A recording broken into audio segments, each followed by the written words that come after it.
Good morning and welcome to H3 TV, where we talk about navigating disruption. I come to you every Wednesday to inspire you, to encourage you, and to remind you we all face storms, disruptions, challenges. So it's not a matter of will we, it's when will we, and then it's a matter of what will we do with the disruptions that hit our lives, hit our organizations, hit us as individuals. I'm Annie Meehan, keynote speaker, certified life coach, and award-winning author with 9 books. I love to come to you every week and just bring you some encouragement. People can get overwhelmed and down, and when that happens, it can make us feel so alone. And I certainly don't say push through, and some people might say I'm Pollyanna. I promise you, I'm not. But I believe we're meant to sit in the sadness, not stay in the sadness. Don't get stuck in the disruptions that define your life. So today, I want to ask you, invite you, please say hello and let us know where you're listening from, number 1. Number 2, please ask us questions or leave comments. Encourage us as we encourage you. We love to hear from our audience. So thank you for listening, and please help me welcome to the stage my friend, Maxine. Hey, Maxine, how are you? I'm good. How are you today, Annie? I'm doing great. I'm excited to get back on track in 2025, set my own goals, and inspire people on theirs. So tell us about you, Maxine. Where are you from? What do you do? All the good things. Thank you so much for having me. My name's Maxine Legall. First and foremost, I'm a wife and I'm a mom. Those are the first 2 jobs I try to focus on the most. And then quite recently, I started my own company. I'm CEO of a company called Thrive Inclusively. And I'm coming to you from a very cold Long Island, New York. It's about 20 degrees. It is freezing. But that's really what's going on with me right now. Awesome. Well, thanks for being with me. So, Maxine, when you think of the word disruption or storm or challenge, just in general, not even yours personally, but how would you just define that word? If someone's like, what do you mean by storm or disruption? How would you define the word? I see it as something that comes along that we likely don't always expect, usually hits us by surprise. But I also find that storms or disruption lead us to be our best self, or they challenge us to grow stronger, to learn more, and to learn more about ourselves in those specific situations. So that's how I see disruption. I like it. Oh, and when you were speaking, I was thinking redirection. Like sometimes, they might not be expected, but they might lead us to our best selves. I love that. So kind of redirecting. And how about for you personally or professionally? Have you faced, or what storms or disruptions have you faced that you'd be willing to share with our listeners today? I would have to say that quite recently, about a year ago, I was working as a diversity, equity, and inclusion chief officer at a not-for-profit here in the city. And unfortunately, they had financial constraints and my position was eliminated. That is disruption. In and of itself, I didn't see it coming. It was a bit of a storm. You don't anticipate it. But I also found that it has challenged me to learn more about myself, and it's pushed me to be my best self. When you get laid off, that can be a very lonely, very dangerous time inside of your head. So you have to be very careful about what you narrate and what you tell yourself in those types of situations. And that requires strength because you're literally walking through a disruption and you have to be careful of your self-talk. Yeah, that's so important. I write a lot about rewriting your story. And I always feel like I'm off on the language, but I really think it's about your narrative, right? Like I always ask people, what story no longer serves you? What do you need to rewrite? So I love that you're talking about whenever we think about our thinking, it challenges us to not get sucked down into that pit of everything negative and hopeless. So my next question for you, because I think hope is like freedom. How did you and how do you stay hopeful when you get laid off? Like, we don't need you anymore. Sorry, money's short. You're like, wait a minute, what? So how did you stay positive and hopeful with that when you probably didn't see it coming? So I'm a person of faith. So I believe that more than anything, God is ordering our steps.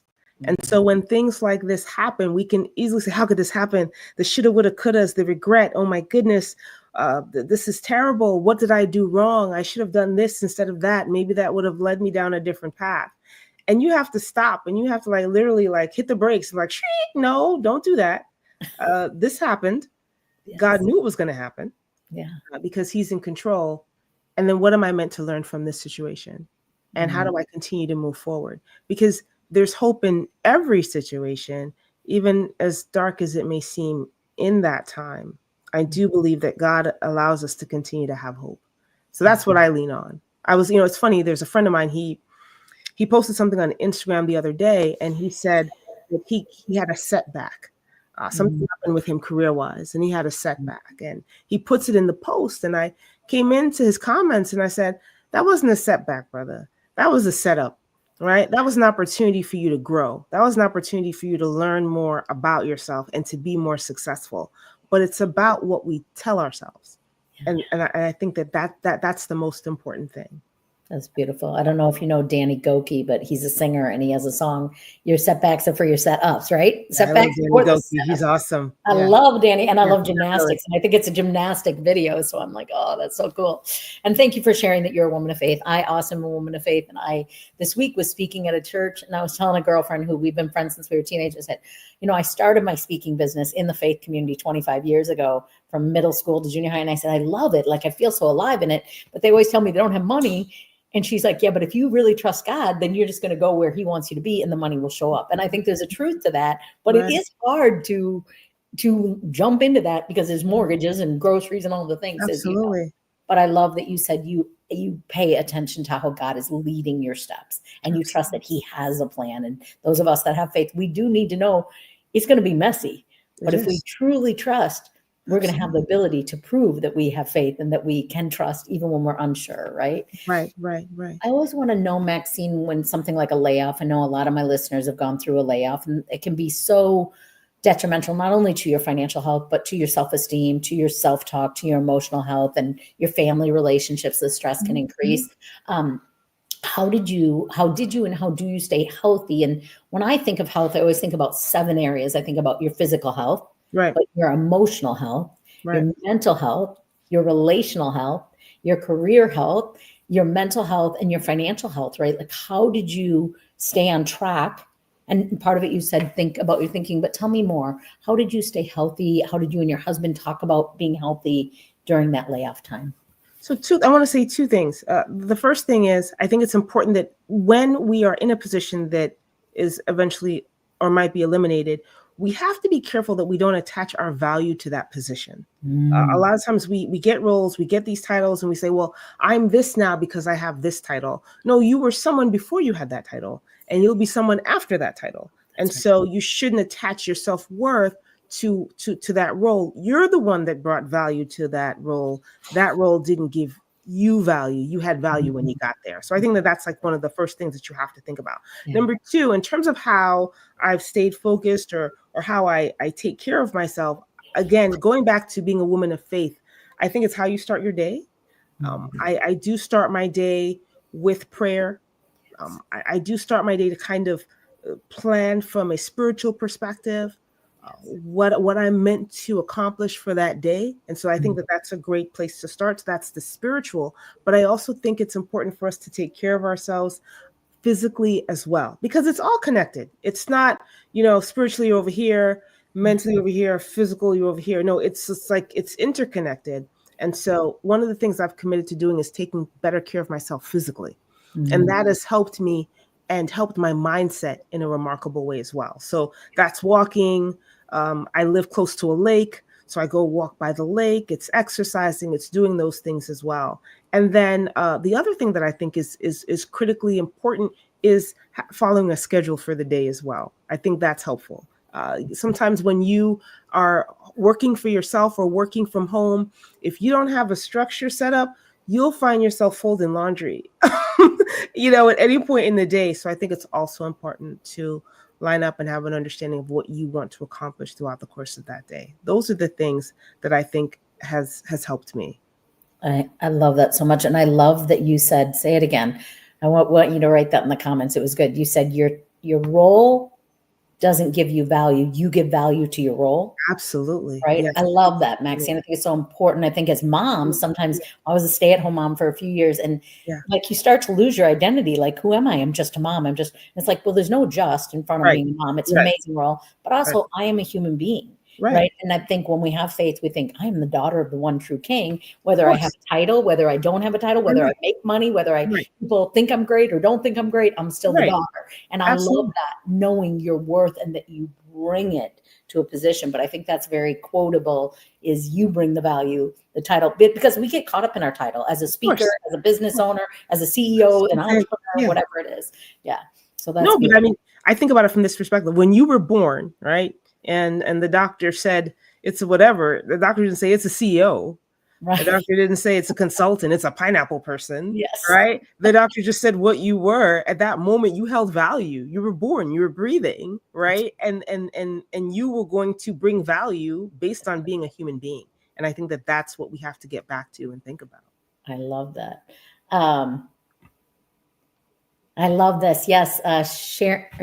Who is it? Siobhan. Siobhan is saying, yes, we do not get much done without a schedule. I agree with you. I actually have a meeting with myself and my book on Sunday night, and I write out my whole week, and I put times, and because you're right.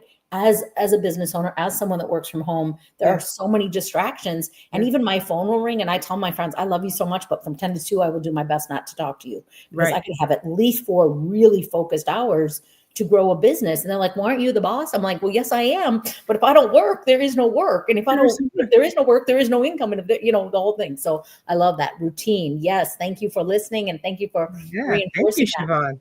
Yes. So Maxine, I love that routine. And maybe you can share some of your, I love how you start your day matters, right? Mm-hmm. So we start our day with prayer, both of us. I sometimes have to walk my dog first, but then it is like right there before I can be distracted, put what's first, right? And then I figure out, am I going to move my body? I always say movement's medicine. So I love that you're walking, and then water. I mean, there's healing to being around water and being out by the lake, right? Yes, definitely. And I'm thankful that we bought this house close to the water many years ago. It's been a plus. And if you got to walk the dog first, let me say this to you. If you got to walk the dog first, I've heard of people doing prayer walks. I've actually tried it, and it's powerful. It's a powerful thing. When I was preaching last weekend, I said, now listen, if you see me out at the beach, you're going to think, who's that woman talking to? Because I'm not doing it quiet. I'm like, Lord, I got some requests. Lord, what do you got for me? Lord, this person. And sometimes I'm singing and I sing off key. I said, but yes, always. But I just like my devotional focus and I got to focus on him. So, but yes. Understood. Yeah, absolutely. I love it. Prayer walks, pray as you move, sing as you move, movement and music, good medicine. So how about happy? Where do you find your laughter and your humor in your life? Where do you find joy?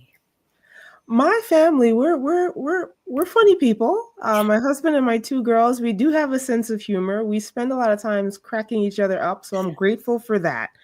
That my husband, who has a sense of humor, that we were able to have kids that have a sense of humor. So, and then the other thing is, I find that you can't take yourself too seriously all the time. You have to be able to laugh at yourself. I really find that to be true.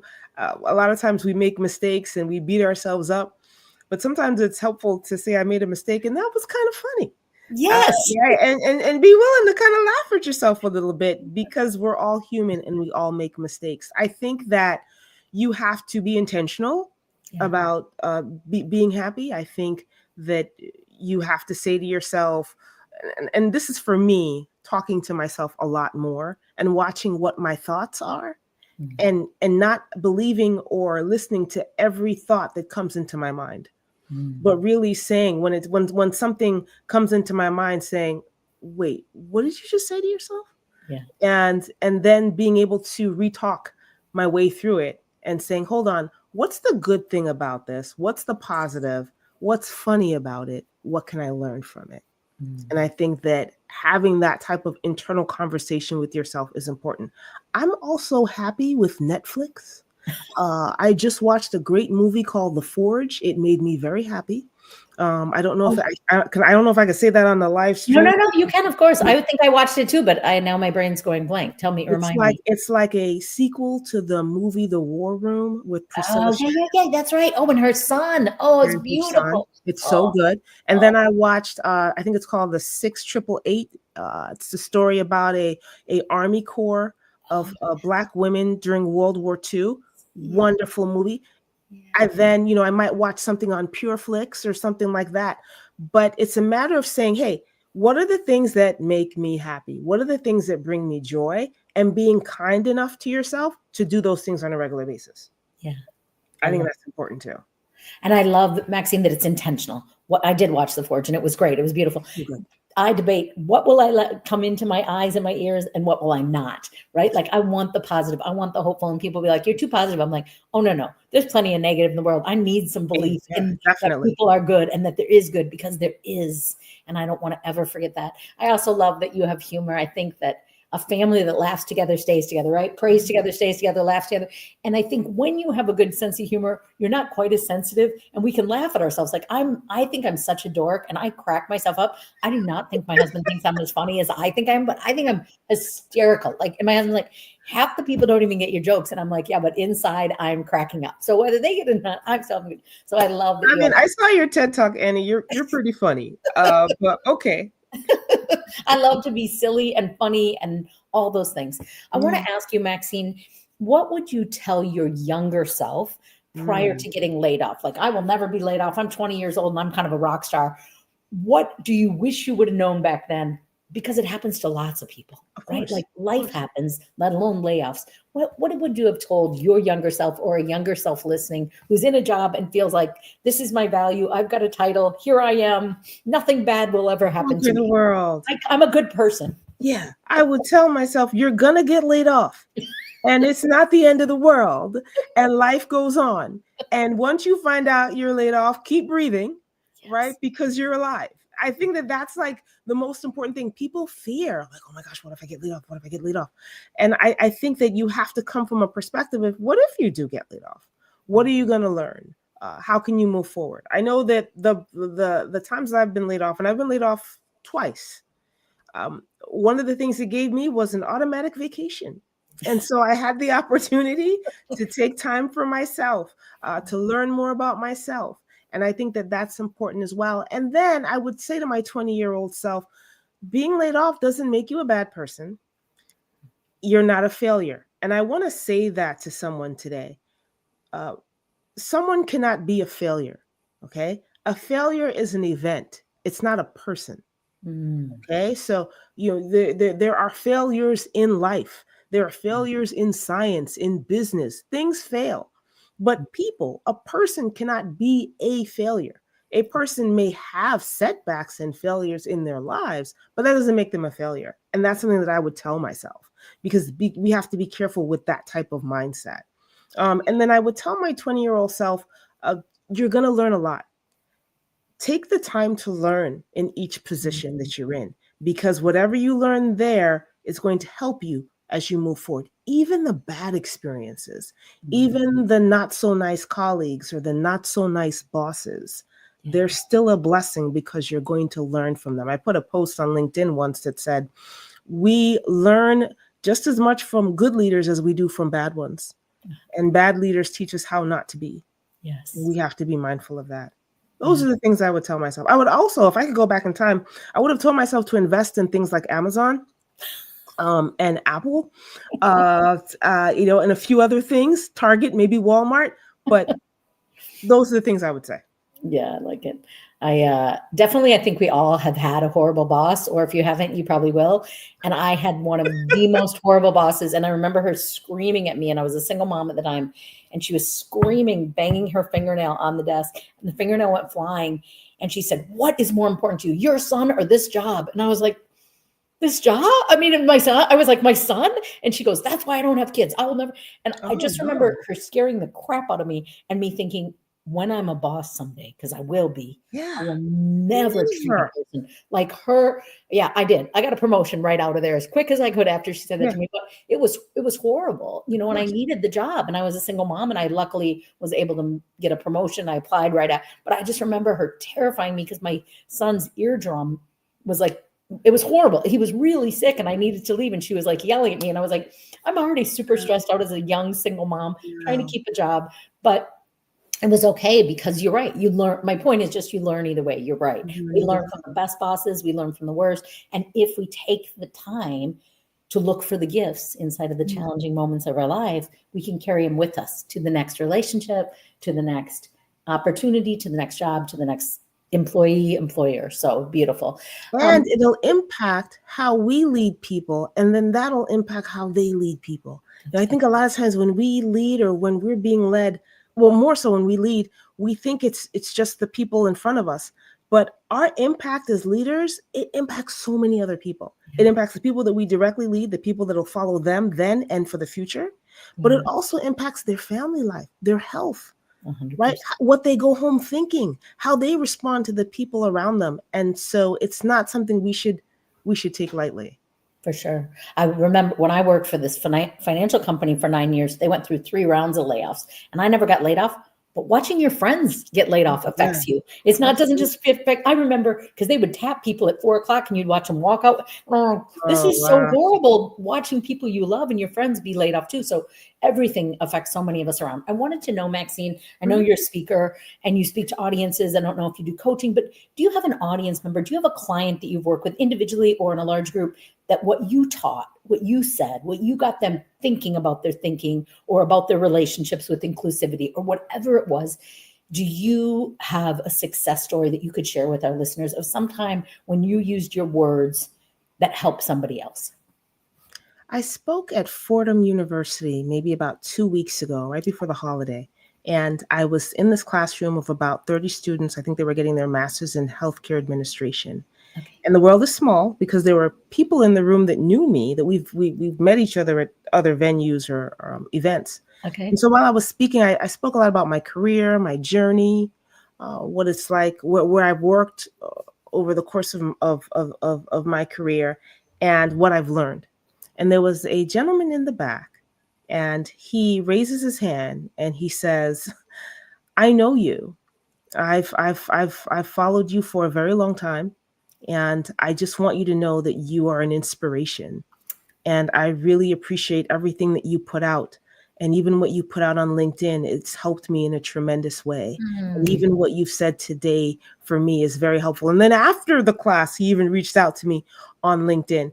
And when he said it, I was like, whoa, because sometimes you put things out there and you put videos up and you're like, no one's going to watch this. No one's reading this. And then you realize, no, people are engaging and they are watching and they are reading. And it was so helpful for him to say that. So in me inspiring him, he comes along and then he inspires me by just saying that the things that I've put out there have been helpful for him. So that's definitely a story that has helped me.